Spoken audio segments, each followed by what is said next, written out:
You're watching KUAM News Extra with Sonia Artero.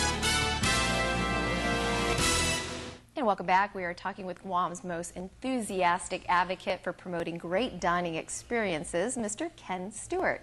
And we're discussing the premiere edition of Let's Eat, which is Ken's official guide to dining on Guam. Again, thank you very much for coming. Great to be here, Sonia. Thank you. Now, the most valued question I can think of asking you, obviously, are what are your favorite restaurants on Guam? Because you can cut out the middleman, if you will. Well, you know, I always I'm asked that question a lot. So when I'm asked my favorite restaurants, I say, well, it depends on how I feel, because there's so many different foods that I really appreciate. I could like Thai food. So let's say I might like Andaman Thai one night. That's over near Kostulas and Tumuning. There's a chef there that's really good, and I like him, his family. And so the ambiance is good. It's not too noisy. It's very quiet. But the food's really well prepared, and his presentation is really good. And flavors are all layered, so you can taste everything. So from a food perspective, I kind of like that experience. And then you also actually highlight that in the book, don't you? Well, Andaman's mentioned in there. You know, I highlight a few restaurants in there, and Andaman was so new when this book was actually published. All I was able to do was get their phone numbers before I even reviewed them. They were just getting there. So one of the restaurants that I did mention in one of my Food Guide favorites was Pattaya Thai, another place, and that's run by Pim. And I know all these people, so I really feel close to them. A Vietnamese restaurant like Mary's Vietnamese is really close here, and they've got the best fresh lumpia, I think. And, you know, that's what I say, because I prefer fresh lumpia, and they do it right. So that kind of thing helps. So Tassi Bistro, a good French restaurant, nice people over there, and then Sichuan Kitchen.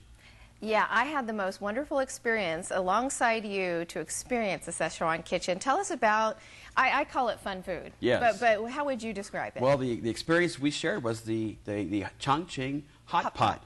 And that hot pot is from Sichuan province, and this Chongqing is where the owner is from, and Yang Laler, and she's the one who introduced me to this experience. And you have a pot like shabu shabu, and it's a boiling kettle, and you put things like meats, you put seafood, fish, you put shrimp balls in there. If you're vegetarian, you can do a vegetarian meal, so it's that way. It's not really super hot spicy, but it can be, depending upon how much spice you put in it, in the broth. Right. And you can have a split broth kettle if you want, have one regular flavor, one hot flavor. But that Sichuan Kitchen, out of 48 Chinese restaurants, they're the only ones who have that, and it's called mala. The Chinese know it as mala, which means it tingles, it numbs your tongue a bit.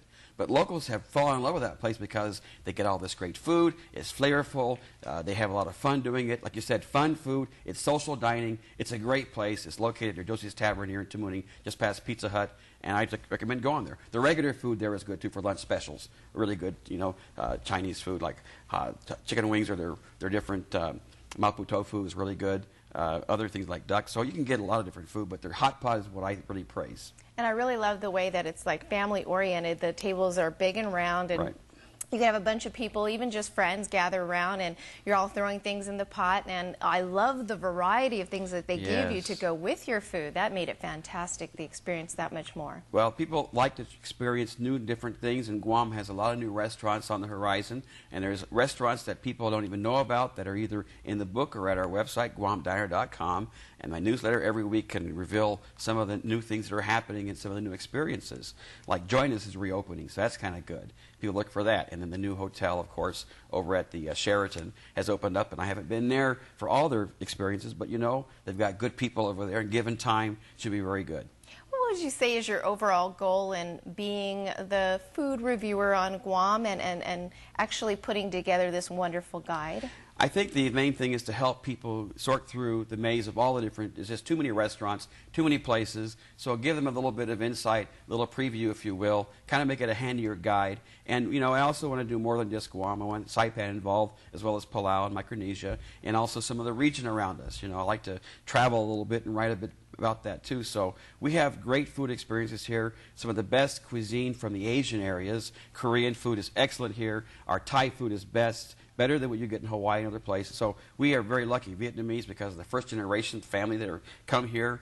So all the ingredients are really well known. You go to the States, it all changes a little bit. It becomes westernized. Here we get some of the real strong flavors still. Yeah, speaking of a hot pot, we get all that wonderful variety of different foods that we can try, and it's authentic. A lot of times the cooks themselves or the owners themselves are from that country, and that's what makes it that much more ideal.